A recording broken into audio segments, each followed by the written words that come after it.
Modern Algebra, Rings and Basic Properties, the uniqueness of the additive inverse.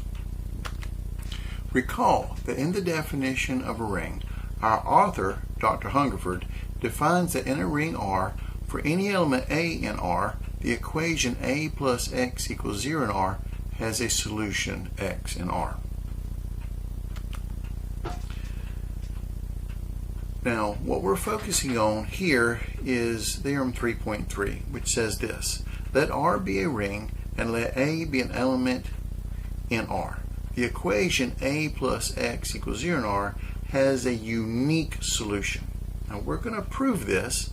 However, remind yourself, how do I prove uniqueness? To prove uniqueness, you assume you have two elements, and then you end up showing those two elements must be equal to each other. Proof.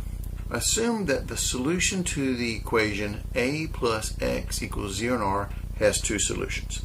Let U and V be in R such that U and V are solutions to the equation A plus x equals 0. This implies that A plus U is equal to 0 and A plus V is equal to 0.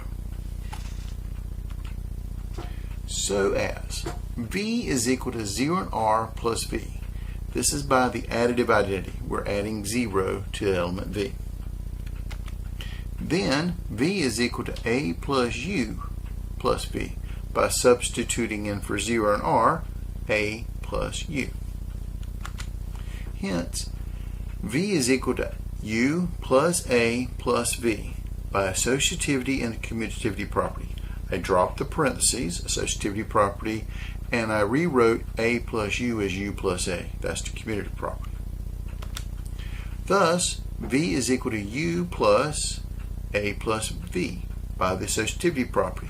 I put the parentheses around the A plus V. This gives us V equals U plus 0 by substitution. Remember, A plus V was also equal to 0, so I substituted. Hence, V is equal to U, and therefore the solution to the equation A plus x equals 0 in R is unique. Therefore, as A plus x equals 0 in R has a unique solution, we will denote this negative A as this unique solution. So we're not going to talk about in the future the equation A plus x equals 0 in R has a solution, part of our definition of a ring. We're going to look at it as a negative A. For any A, there's a negative A. So for our definition of a ring R, if A is an element in R, then negative A is an element in R. And we're going to use this idea of a negative element and also introduce the concept of subtraction in ring structure.